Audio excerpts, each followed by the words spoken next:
Welcome back to Speaking with Confidence, a podcast that helps you build the soft skills that lead to real results. Communication, storytelling, public speaking, and showing up with confidence in every conversation that counts. I'm Tim Newman, a recovering college professor turned communication coach, and I'm thrilled to guide you on your journey to becoming a powerful communicator. Make sure you hit the subscribe button so you never miss an episode. Today's guest is Brianne Rush. She is the founder of the Independence Lab, where she helps Gen Z women transition from college to career with confidence. She landed her dream job and climbed the ladder fast, from intern to managing editor in a year and employee to VP in 4. But it wasn't because she followed the traditional rules. She learned how to decode the unspoken workplace dynamics, overcome her fear of public speaking, and advocate for herself. Recognized by platforms like Forbes, Success, and Women We Admire, she is dedicated to unlocking career growth for a new generation. Brianne, welcome to the show. Thank you, Tim, so much for having me. I'm so excited to be here. Well, I'm glad because, when you first reached out to me, one of the things that really stood out to me, which is kind of rare, when you graduated college, you truly went for it. I mean, you put yourself out there and you went for what you had worked for and what you wanted to do. And this is, for everybody that's listening, this is how things turn out. If you go for what you want and you do the work, success happens. That's so true. I mean, I knew that I wanted to move to New York and work as a journalist since I was 8 years old. And if I didn't do that, I would have regretted it for my entire life. So I had no choice, Tim. I had to go for it. Yeah. It's,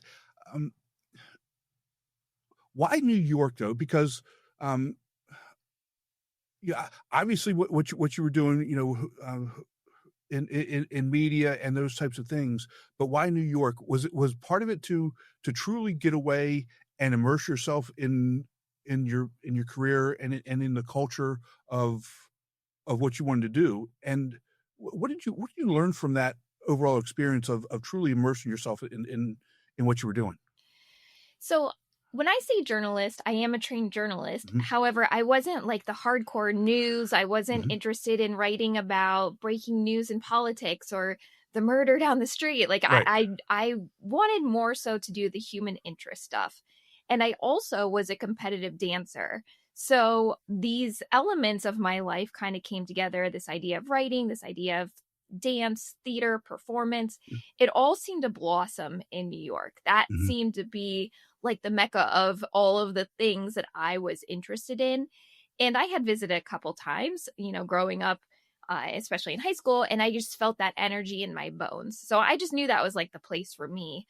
And so immersing myself in that seemed like the only way to truly make that dream come true, is to go in there, combine what was the essence of me, this idea of performance and writing and all of these things coming together. And it just seemed like that was the only place I could go to do all of the things and truly be myself. I just really felt like that was the answer for the first leg of my career. Right. And what did you actually learn from that, from not only a professional perspective, but a personal perspective? Because the whole idea, I think where we're at now in society, is the idea of work-life balance, which, that's a different discussion for a different day. I think there's some validity there, but, to get your career started, obviously that's what you felt you had to do and it worked out. But what did you learn coming out of that as you started to grow your career and get a little bit older?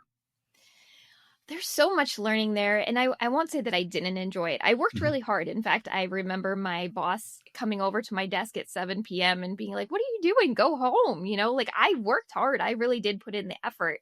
But I was also in this brand new place where I got to explore. And so every day I would get off the subway at a different stop and go explore the city. Oh my God. So yeah, and I think it was this balance to what you're saying, is I worked really hard to get where I was, and that was so important because I was able to get I moved there as an unpaid intern, and within 3 weeks I was offered a full-time position, and then I got a promotion, another promotion to that dream role.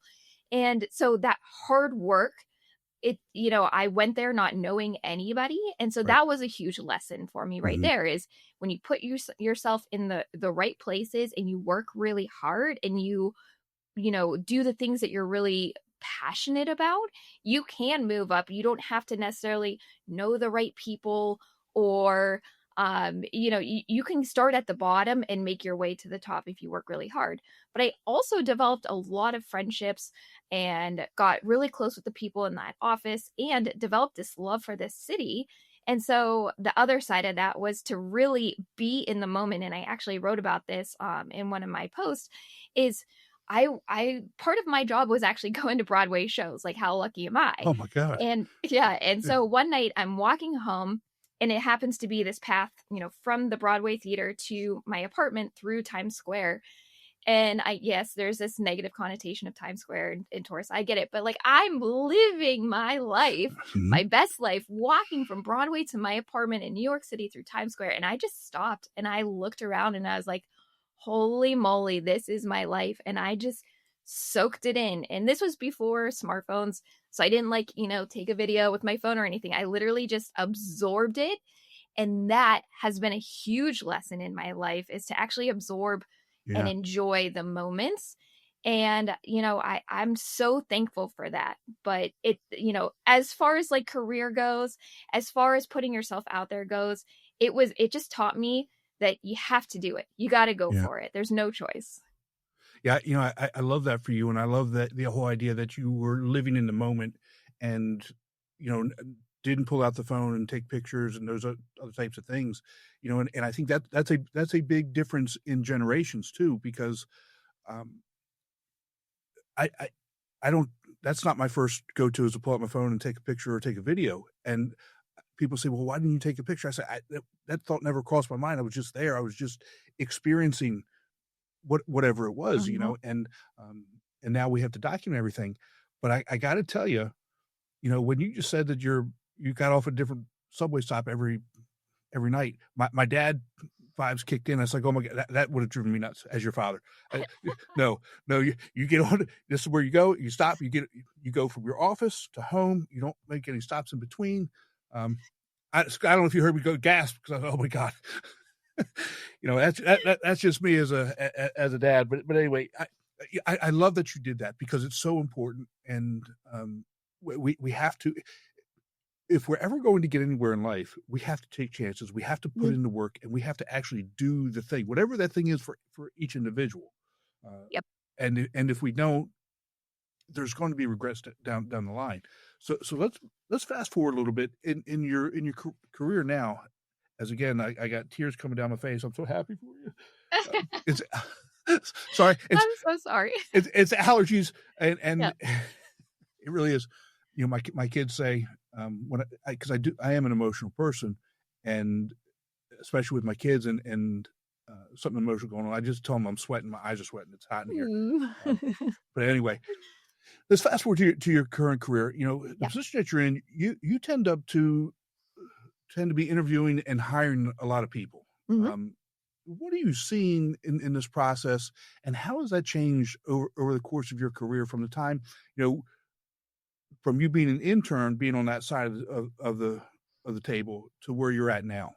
Yeah, so absolutely. In my day job, I am VP of operations for a digital marketing agency, and we hire different specialties: copywriting, design, SEO, or RevOps.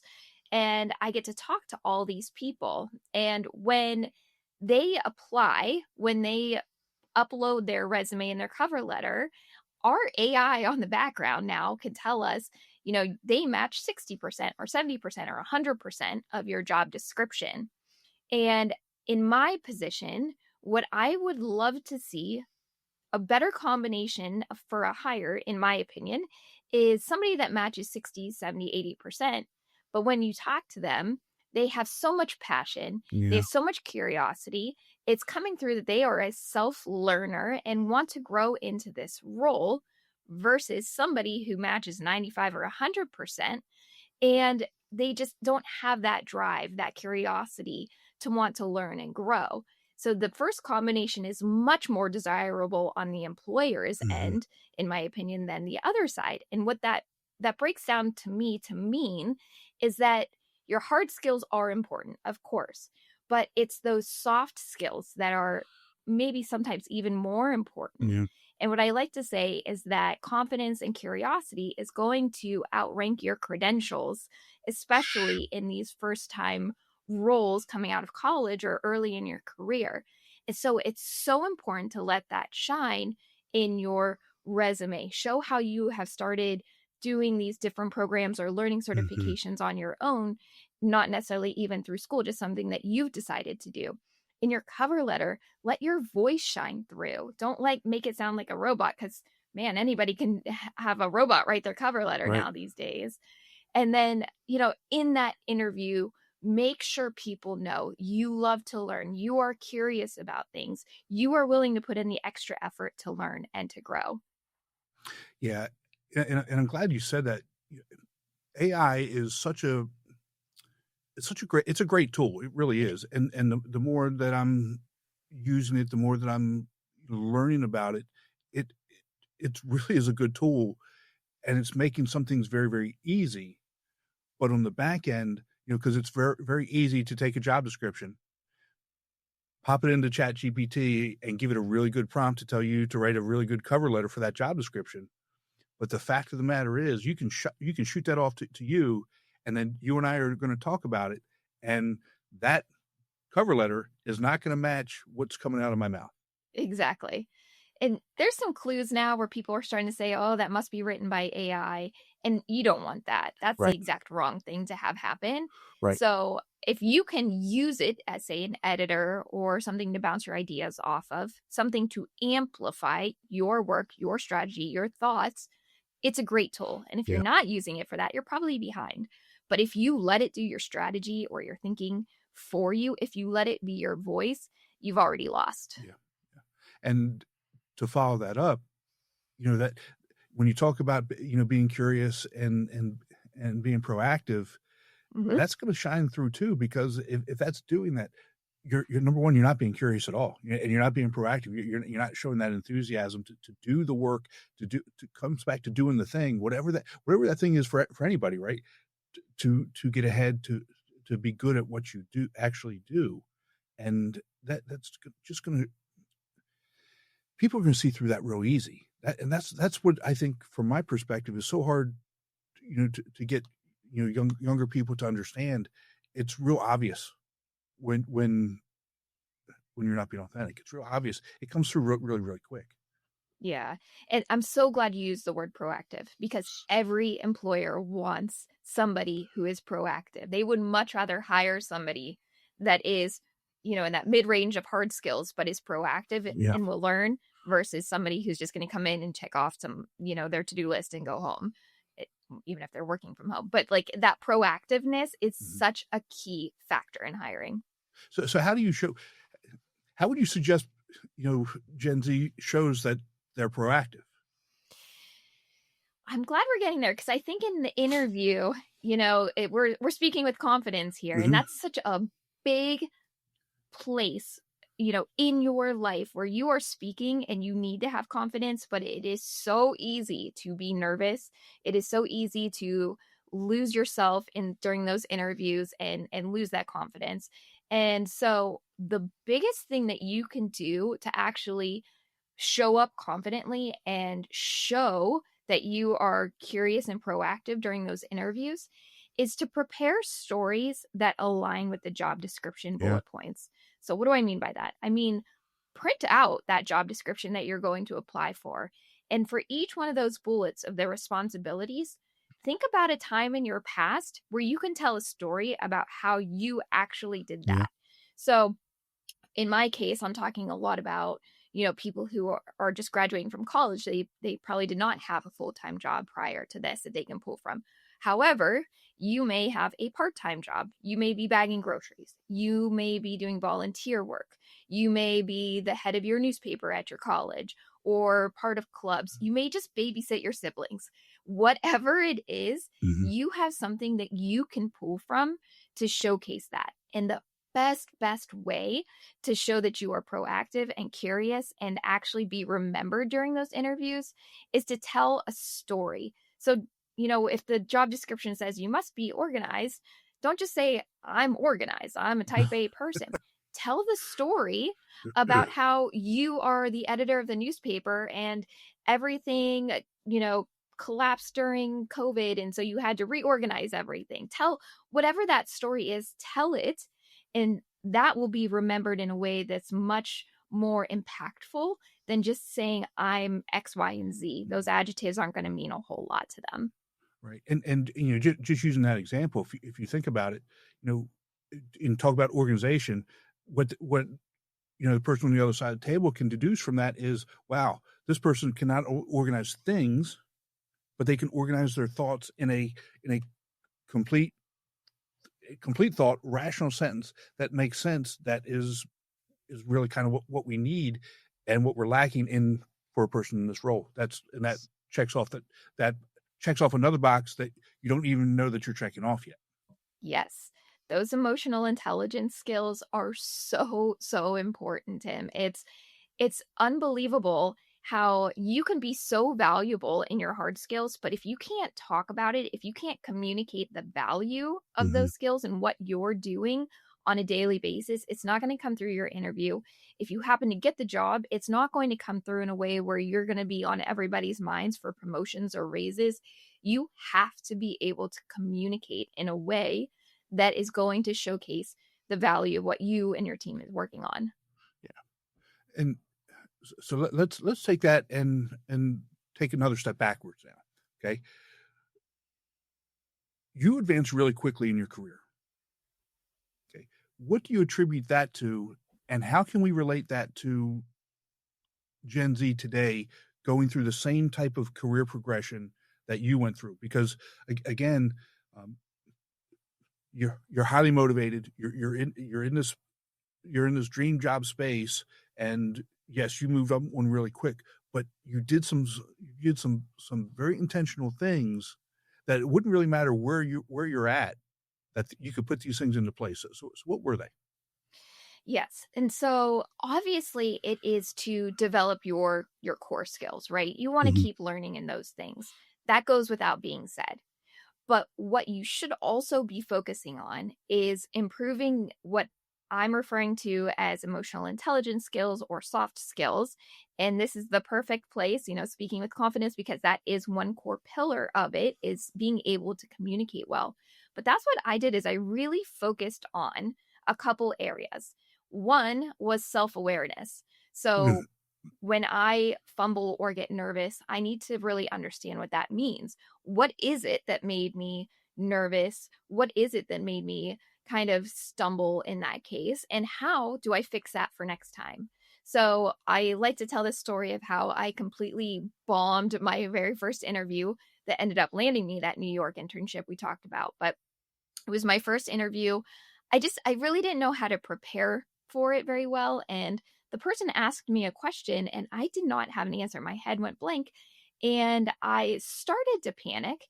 But what I actually ended up doing was taking a couple deep breaths. And I really just thought, okay, how can I come out of this without, completely losing this job? So I asked the interviewer, I just said, can we come back to that question? So we continued on with the interview. She asked the rest of her questions. I quickly did a little research. And then at the end of the interview, I said, I'm ready to come back to and answer that question. I did. We got off the phone. And I'm like, no way am I getting that job. But what actually happened is she was so impressed with how I handled myself that she created that internship for me. That position didn't exist. She created it for me. And that's how I ended up moving out to New York and getting that role. So that's kind of that second part of it. You understand what sets you off, but then the self-regulation part is second. So knowing how to calm yourself down if you do get into one of those nervous, bits, or you stumble over your words or whatever it is that's going to tee you off. How do you actually handle that now and regulate your body and your system to come back to a place where you can calmly and confidently keep going? So that's number 2, is I really worked at that and figuring out what that meant for me. And then communication skills are the biggest thing here for a lot of people, and more so as AI comes to, quote unquote, take our jobs. AI can't necessarily get in the room and lead a team. It can't necessarily lead a presentation to a client. It can't do customer service in a way that's going to calm somebody down. So speaking, having those communication skills, those presentation skills, that is going to be really helpful. And that's something that I really, really worked on for myself, because I used to be terrified to speak in front of people. Or if you put a camera in front of my face, I would panic. Obviously, you and I are chatting here on camera. Exactly. So I have overcome that. And it's because I practiced. I put myself in the room to keep doing it over and over again, even when I was feeling nervous about it or thought that I wasn't good at it. And so I would highly recommend anybody coming up in their career to put themselves in the room or put themselves in the situation where they are a little bit nervous, but outside of their comfort zone, but do it anyway. So something that I did, to your point, was at our digital marketing agency, it wasn't really anybody's job to take sales calls. We didn't have an actual salesperson at the time. And so I said, well, I'll do it. And I was terrified and not trained as a sales rep, but I got on these calls, got on these Zooms, and I just did it. I learned how to go in there, speak with confidence, and communicate our value. And so that is something that with time, doing it over and over again, I got pretty good at and ended up having, the best numbers at our firm of closing. And so now people are looking at me like, oh, she can do these things. She can do these skill sets and speak well. Hardly anybody else can do it. If you can get good at these things, Right. And that doesn't mean, Tim, you and I talk about this, we don't have to be perfect. It's Right. okay for you to say the wrong word or fix your sentence or whatever it needs to be. You don't have to be perfect, but you just have to be good enough to do it and get yourself in the room and do it confidently, that people are going to start looking at you in a different way. Yeah. And that's what's going to make them say, oh, he or she is ready for that promotion. He or she can lead that team. And that's exactly what I did. Yeah. And I talk about, progress, not perfection. Progress, not perfection. And, if you're going to allow the whole idea of you have to be perfect before you do anything, we don't get out of bed, right? Mm-mm. I mean, you don't get out of bed because you're not going to do anything perfectly. And, I'm a systems person, and, I function very well with, okay, doing something, the same way every time. If it works, if it doesn't work, obviously change the system. But even doing, system work, it doesn't come out the same every time. Mm-hmm. But you're do this, and this, and however it comes out. But you've got to find ways to get over that perfection piece, whatever it is for everybody, because we're all different. We all succeed differently and progress differently. But find a way that you can get over that whole idea of perfection and just make progress to get better every day. 5 or 10% better every day. And I liken it to the sports industry, right? As an athlete, nothing's ever done perfectly, but the best athletes in the world have always gone back to fundamentals and practice fundamentals, over and over and over again. So understand from the young professional's perspective, guys. You just put yourself out there. It's okay to feel uncomfortable. Yeah. I'm not a big sports person, but I do know some of the best baseball players in the world are only batting 300, which is 30%, right? Exactly. That's the right math. So if they are getting paid millions to do that, it's okay to not be perfect, but put yourself out there. Yeah. And so as you're volunteering to do things that put you outside the comfort zone, what else comes with that? Because there's also good and bad, because we don't want to be the person that's the yes person all the time either. We've got to start developing some boundaries and say, okay, if you want me to work on this, I can't do those other things. So how did you manage those types of expectations? Especially, and I don't talk about this a lot, but especially from being the female perspective, because the females are generally the ones that are the ones that say yes to everything, just because they're people pleasers. So how did you manage those types of issues? Yeah, I kept my eye on the things that were going to advance me. So instead of raising my hand to plan the office party, that was not going to advance me. That was going to take up my time, and I was not passionate. I didn't even like planning my own wedding. So, that planning is just not something that I'm passionate about. I didn't see that as helping my career grow. Right. So I didn't raise my hand to plan the party. I didn't raise my hand to necessarily clean out the refrigerator in the, communal kitchen. Those are the things that I was like, I'm willing to help and do my part, of course, but I'm not going to raise my hand just because I'm a woman in the place. Right. I'm willing to clean or plan the party. So I think keeping your eye on the ball and really being able to determine this, this project over here is kind of messy and nobody's role, and it's not my role, but I can see how if I do this, I could see the next couple of steps that's going to help me with. And so I'm willing to raise my hand for that. But over here, this one is just kind of there, and somebody without necessarily my zone of genius can accomplish that. That's something that maybe somebody else can raise their hand for. It's not something that I need to feel like I have to take on just because somebody's asking. So just trying to determine which lanes are going to work out for you and which ones are going to have the biggest payoff for the company. That's something that's important, is the impact on the company. That party probably isn't going to have the same impact as you jumping into sales and making those numbers. So where should you try to apply yourself? That's an important part of that. Yeah. And understand, truly understand that there's a difference between being, like you said, being a team player and doing your part, and doing the things that are going to advance not only, you and your role with the company, but also is going to advance the company. Mm-hmm. Because if you're taking your time, if you're the number one salesperson, why are you going to take some time away from doing that, from generating revenue for the organization to planning a party? And I'm not just, that is what it is, right?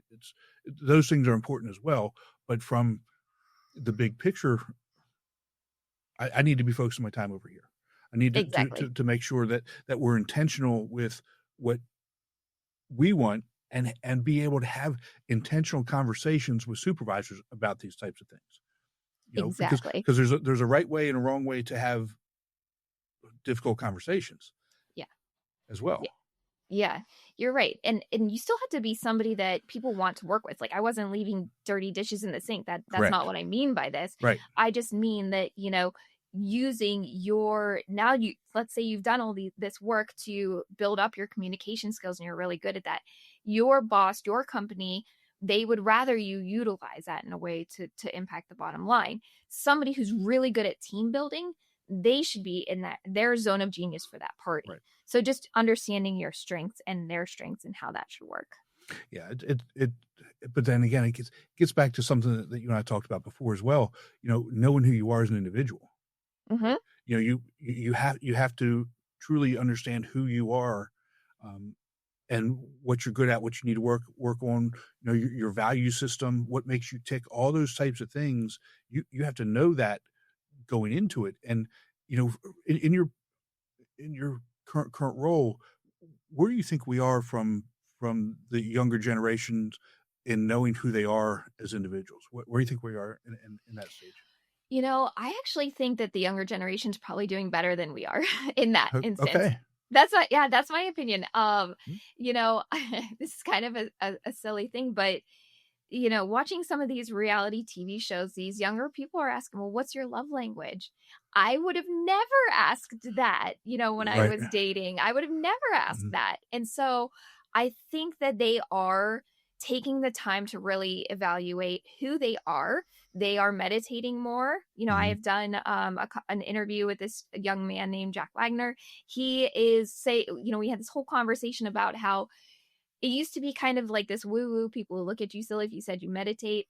It's not like that anymore. A lot of people are getting into that to have that quiet space, whether it's, sitting there like this or not. It's having that quiet time to yourself to really think through who you are, what you value, like you said.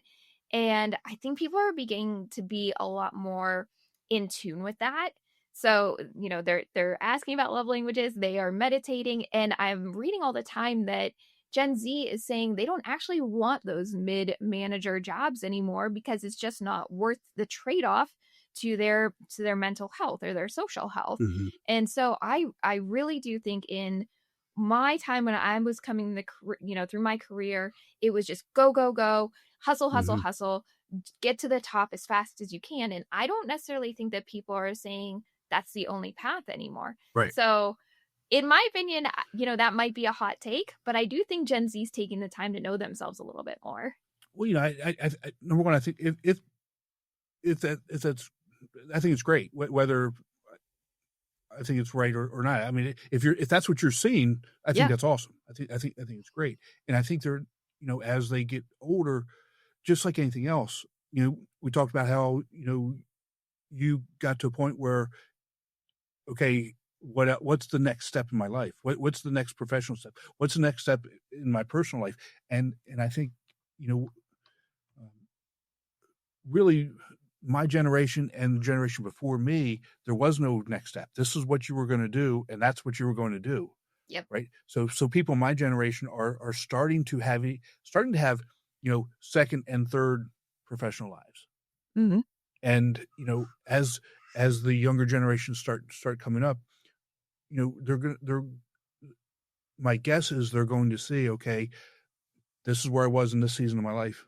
Now it's time to move on to another season. And that next season is going to mean that I do things differently, or I want different things, or I'm going to Yeah. have to work differently, or do those, whatever we need to do to make our life, to be happy in the life that we're living. And if that's what they're doing now, that's awesome, because it's going to make that next transition for their life even easier. Absolutely. I think it's all around knowing yourself, but not trapping yourself, right? Yeah. Hmm. So for me, I knew I wanted to be a journalist and live in New York. That's what I wanted to do. But it was a really hard decision for me for after a couple years. I kind of missed my family who lived in Ohio, Yeah. and I wasn't as passionate about the role I was in anymore. Dance, the magazine I worked for was a dance magazine, and I, like I said, got to go to these Broadway shows and stuff, but there was just I looked at it and I said, "Is this it for the rest of my life? Am I going to be talking about dance?" And I was like, I don't think so, right? Right. So I so I ended up moving back to Ohio and really taking a year to reevaluate. And I ended up in content marketing, which what I mentioned is that through line. I was still using my writing skills and telling stories, but it was in a completely different way, in a completely different place. Yeah. And I was able to grow that career. And so I never felt trapped. And I think that's important because my dad, he was an accountant and worked at the same place for 40 plus years. He's still working there even though he's supposed to be retired. That's that's I think one generation's kind of view of Yeah. career. Hmm. Mine has been more so freedom to pick and choose, but we kind of made at least those decisions to just do a couple things or maybe to just make a Right. couple pivots. Gen Z is gonna see kind of known as this job hopper generation where they're going year after year getting new job, new job, new job. And that's something that they have to kind of overcome and figure out for themselves is when is it appropriate to take a new job, maybe increase that salary or Hmm. get into AI, get into tech, or get into these new things that are developing all the time, which is great. And you should make those moves in your career. But when is it maybe good to stay? Stick it out. And Right. because you like the work culture, you like your role, and you Hmm. can have the freedom or at least the pathway to move up and continue to make an impact. And that's going back and, to that idea of self awareness and what's going to be best for you in your career. But it's definitely changed throughout the Yeah. generations for sure. Yeah. And I also think that, the whole idea of job hopping is, from an HR perspective and a hiring perspective, it's to a certain extent, it's not penal anymore. It seems as natural. It's okay. Okay, so I think where you really get into problems if every year, you're staying in place for a year. That to me, and you're doing it for 4 or 5 years in a row. That to me, that is where it becomes problematic. But you know, every couple of years, why not? I mean, if there's growth, if there's salary, if there's interest change, like you Yep. said. And I think, you know, in all honesty, I've gone through changing jobs, and the the the stress. I knew it was time to leave, but the stress of actually making the decision and following through on the decision, that it was hard, as Mhm. opposed to now, it's okay, it's time to leave, so we're gonna start doing things to leave, and like I say, just do the thing, and I'm applying that to myself too. Why didn't I just do the thing, instead of causing all the stress, right? And, so like the first uh, faculty job, I was there almost 20 years, and I knew after 15 it was time to go. So I stayed, and for whatever reasons, and it was. I mean, I would go back there in a second, and because I love the people and those types of things. But when you get to a point in your career that you feel stale, that there's something else out there, it's okay to start exploring what those things are. Don't bottle it up, and that's for really my generation. The younger generations have seem to have a pretty good handle on that. Yeah, I have a similar situation, Tim. When I was trying to decide if I was going to leave that Mm. dream job that I Yeah, had in New York, I worked myself up and had this ball of pain in my stomach for weeks where like you could touch it and I would just like kind of yeah, double over in pain. And one day I couldn't take it anymore. I literally like had to roll myself out of bed and get myself into a taxi and go to the ER in New York by myself. I know nobody. Nobody can come to the hospital help me. Like literally taking a taxi to the hospital because I am in so much pain. I remember the person doing my intake. She said, "Okay, on a scale of 1 to 10, what's your pain?" And me trying to not necessarily like be a crybaby about it. I'm like, "Oh, a 7." She goes, "I'm gonna give you an 8." Like it was that bad. yeah, And so they did all these tests and they could not figure it out. I just had this random ball of pain. But what happened to him was after I made the final decision to be like, yeah, I'm moving home, I'm quitting this job, guess what? Went away. Like, yep, how bad is that? yeah. That's terrible. It's terrible. People should not get themselves worked up into a ball of pain over a job. It Job, just shouldn't be that bad. right? And and listeners, don't take this the wrong way. A lot of times we do it to ourselves. Now there are Oh, times yeah. that you're in a toxic environment, and that's I'm not talking about that. But a lot of times we do that to ourselves. Mhm. We're the ones who worked ourselves to that point, because if we're in a good professional relationship, just like a good personal relationship, whoever that relationship, all they want is what's best for you. They want to help you. They want you to grow. They want you to be healthy and be successful. And for whatever reason, we do these things to ourselves.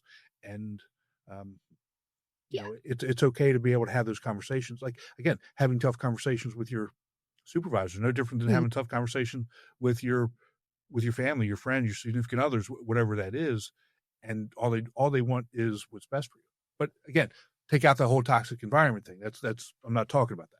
Yeah. No, it wasn't toxic for Right. me at all. I did it to myself. I Mhm. think it was that guilt of like I've worked for this. I'm in where I want Right. I'm where I said I wanted to be and now I'm going to just check it all. Like it was Right. kind of that guilt of it. Yeah. Been there, done it. Understand it. You know? But we learn from it, and again, hopefully these types of conversations help those younger generations, and again, like I said, they seem to have a much better handle on Yeah, it at I this agree. point in their life, and hopefully as they go through their different life stages, and they have families and kids and other responsibilities, they can look back on these times and say, you know what, I'm in a different life stage, but the same ideas still apply. Let's have a plan and move forward with that plan. I'm not advocating anybody to do things on a whim either. That's Right. the other side. So Right. Yeah. You got to think through it, do right, what's best for you. right, But there's no need to get, worked up the way that you and I right. did. And I think that it may even be a little bit switched now. The Yeah. tech companies are doing massive layoffs. That used to be an embarrassment. Now it's kind Mhm. of like a badge of honor that they're doing these layoffs. So people are being forced to do these job changes or career changes Right. too. And so they may be struggling in a different way than you and I did. But it's important to remember that this is your career. It is not you. It is not your essence, your value. as a human. Right. Exactly. Exactly. So talk about the Independence Lab, because I love the whole setup with that. What you're doing. Tell everybody what you're actually doing with this, and how you're helping people. So when I looked back at my job and connected those dots in my career and what helped me move up, and then again, like we talked about, I'm doing these interviews now to bring people into the company, and I'm just looking at it, I'm saying, man, the people who are really shining the way that I shone in my career was through emotional intelligence. I Mm-hmm. wasn't the best writer, I wasn't the most tech savvy, I was never the best dancer, but the way that I moved up and made these steps was through the things that we've been talking about here. So, through self awareness, through self regulation, through communication skills, empathy skills, through that motivation. Those are kind of the 5 elements that make up this idea of emotional intelligence. And so, what I want people to realize through the Independence Lab is that they can build a career foundation on building that skill set there, those 5 things, and moving that part of the needle is what's actually going to move your career needle. Mm-hmm. And so building that foundation directly out of college in the beginnings of their career, they're going to be way ahead of people because I didn't necessarily learn those lessons until I was looking backward. And I'm seeing these people come through the interview process where they either don't have those skills or they might have the beginning of those skills, but they don't necessarily know how to talk about it. So that's what I'm hoping the Independence Lab does for these young women, is to really give them the resource to Right. understand that anybody can learn emotional intelligence. It's not something that you have to be born with. So you can learn it and give them the skills to do that. It's all free content. So we've got a blog, we've got a weekly newsletter that you can sign up for, and it just shows up in your inbox once a week, and it's super easy to get through and read some sort of takeaway from that. And then most recently, I've been interviewing really successful women and talking about how they've used emotional intelligence to Oh, build their wow. careers. So it's all available, theindependencelab.com, for you to go and just start learning this idea of emotional intelligence. That's amazing, and obviously it's good work, and needs to be shared, and people need to do that. I think it's awesome, and I'm sure interviewing some of these really successful women, it is powerful, and you're learning things, and Yeah. your community is going to learn a ton of things. It's sharing stories about how we've gone from point A as a young professional, not knowing in from out, right from wrong, up from down, whatever, and seeing that progression and growth to people that we see or think that they've got it all together, and noticing some of the stories that they tell, it just gives you so much more confidence to say, you know what, it's not a straight line, it's an up and down. There's good, there's bad, there's good things that happen, there's bad things that happen, but you got to navigate it, and eventually, if you keep doing the work, this is where you're going to end up. It's so true. It's so true. And what I love about these interviews and even what I've been writing about my own self is not one of us is perfect. Yeah. We've all been successful or had promotions or gotten our dream jobs or whatever it Yeah. is for that person. But what I like to ask about are mistakes, surprises, things that they've experienced along the way that show it's okay Right. to fall down or make a mistake. It's all about how you handle it. Yeah. So if somebody's listening and they're thinking, man, I've already kind of messed it up from the start, or I don't have these skills, well, guess what? You can get back up. You can learn these skills. You can develop Absolutely. them and build this career. And so I love to have that out there. It's like, yep, super embarrassing, did this, but I still was able to get promoted after that. And so I think that's really important. Not any of this is unachievable or out of your realm of possibility. It's all something that you can just build and work on every single day to get better. And it's enjoyable. It's not like you're, out there digging a ditch. It's something that you could just talk to people and that happens to get better. Right. You happen to get better at things by just talking to people. Yeah, that's amazing, and I appreciate the work that you're doing there. Where can people find you and connect with you besides the Independence Lab? Yeah, so I do daily updates and tips on Instagram. I'm pretty active there. So it's at Brianne Independence Lab, and my name is Brianne. So Brianne Independence Lab on Instagram. And then, Tim, if it's okay with you, I know this is all a little abstract, but I put together this guide that I usually, it's on the site for $19, but for your listeners, I would just give it to them for free to learn and go through some Wow. of these prompts and questions and quizzes just to help them understand this idea of emotional intelligence. So if you want to put it in the show notes, they can go to theindependencelab.com/playbook and get it for free. Brian, that's awesome. I would love to put that in there. I think that would be a great resource for the listeners, and I can tell you how much I appreciate you doing that. That's awesome. I'll make sure that I put that in the show notes. Could you just text me or email me that link to make sure I get it right? That's Brian, that's awesome. Yes, absolutely. I will do that. That's great. Thank you so much for spending some time with us today. I really do appreciate it, and we'll talk to you soon. Tim, thank you so much for having me. All right, take care. Be sure to visit speakingwithconfidencepodcast.com to get your free ebook, Top 21 Challenges for Public Speakers and How to Overcome Them. You can also register for the Forum for Public Speaking course. Always remember, your voice has the power to change the world. We'll talk to you next time. Take care.